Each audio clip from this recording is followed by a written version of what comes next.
Assalamualaikum warahmatullahi wabarakatuh. Perkenalkan, nama saya Rahmatul Umar dengan NIM 060103 25014. Di sini saya akan menjelaskan tentang hadis dhaif dan juga hadis maudhu. Jadi, hadis sendiri menempati posisi sebagai sumber ajaran Islam kedua setelah Al-Quran. Namun, dalam kajian hadis, kualitas riwayat itu sangat krusial karena tidak semua yang dinisbatkan kepada Nabi Muhammad SAW itu selalu sahih. Hadis dhaif atau lemah, riwayat yang tidak memenuhi syarat hadis sahih maupun hasan. Penggunaannya terbatas pada fadail al-a'mal dengan syarat terketat. Kemudian hadis maudhu atau palsu, riwayat yang dibuat-buat dan dinisbatkan kepada Nabi Muhammad SAW sama sekali tidak boleh dijadikan landasan keagamaan. Hadis dhaif, secara terminologi, hadis dhaif sendiri ialah riwayat yang tidak memenuhi standar kriteria hadis sahih maupun hasan. Akibatnya adanya kelemahan pada sanad maupun matan. Yang pertama, tidak memenuhi syarat hadis sahih ataupun hasan. Yang kedua, kelemahan bisa berupa sanad terputus atau cacat perawi. Yang ketiga, kelemahan ini beragam dari ringan hingga mendekati maudhu. Kedudukan hukum atau kehujahan.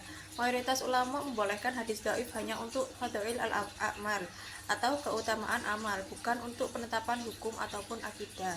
Dari syarat penggunaan sebuah hadis itu, yang pertama, kelemahan tidak terlalu parah. Kemudian yang kedua, kandungan selaras dengan syariat umum, dan yang ketiga, tidak diyakini sebagai sabda Nabi secara pasti. Kemudian ada juga klasifikasi hadis dhaif berdasarkan kecacatan.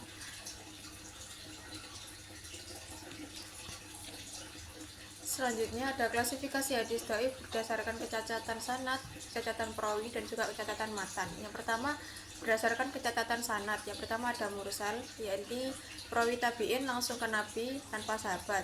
Yang kedua, mu'allaq, gugur satu atau lebih perawi di awal sanad. Yang ketiga, mu'dal, ialah dua perawi berturut-turut gugur. Dan yang terakhir ada munqati, yakni sanad terputus tanpa keterangan yang jelas. Kemudian yang kedua, kecacatan secara perawi. Yang pertama ada matruk, diriwayatkan perawi dituduh berdusta. Dan yang kedua, mungkar, yang berarti riwayat perawi lemah bertentangan dengan yang kuat. Dan yang terakhir ada muttarib, yakni perbedaan periwayatan yang tidak dapat dikompromikan. Dan selanjutnya ada kecacatan menurut matan.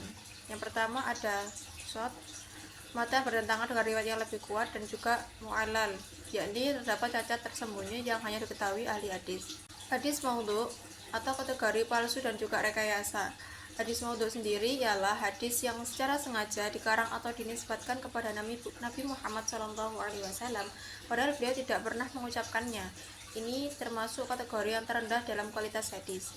Hadis maudhu sendiri ialah hasil rekayasa yang tidak memiliki dasar riwayat yang sah, tidak boleh dijadikan hujjah dalam kondisi apapun. Hadis maudhu sendiri muncul karena ada beberapa latar belakang. Yang pertama, motif politik yang menguatkan kelompok pasca fitnah. Kemudian ada fanatisme golongan atau mazhab. Dan ketiga ada ekonomi dan popularitas. Dan yang terakhir ada niat baik atau niat mendorong ibadah tapi dengan cara yang salah. Selanjutnya ada cara bagaimana membedakan hadis yang palsu atau maudhu dari lemah atau dhaif. Hadis maudhu adalah rekayasa atau pemalsuan yang dengan sengaja, sedangkan dhaif hanya cacat sanad atau matan, bukan selalu karena pemalsuan. Adapun indikator ini membantu mendeteksi kepalsuan yang disengaja. Pada sanad terdapat perawi yang dikenal sebagai pembohong. Ada juga putus rantai yang tak biasa. Kemudian pada matan dan juga sejarah itu bertentangan dengan Al-Quran, dan juga hadis itu muncul kemudian terlambat. Adapun indikator kritik matan atau teks isi hadis.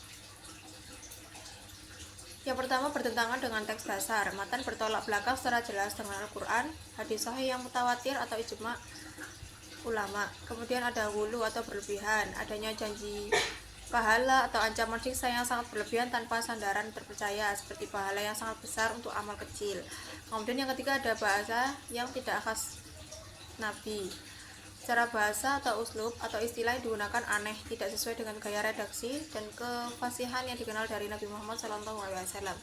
Juga tujuan terlalu sempurna, matan yang tampak terlalu pas untuk kebutuhan tertentu, misalnya memuja tokoh atau menguatkan klaim politik baru. Kesimpulannya, pemahaman mendalam tentang kualitas hadis merupakan kewajiban bagi mahasiswa, khususnya pada manajemen pendidikan Islam, Dalam memilih materi ajar yang valid pada hadis do'if, kelemahan pada sanad atau matan bukan pemalsuan sengaja, dapat diamalkan terbatas pada fadha'il al-amal dengan syarat yang ketat. Dan pada hadis maudhu, yang hadis palsu atau dibuat-buat dikenali dari perawi pendusta atau matan yang bertentangan jelas, tidak boleh dijadikan hujjah sama sekali. Mungkin sekian penjelasan singkat dari saya. Wassalamualaikum warahmatullahi wabarakatuh.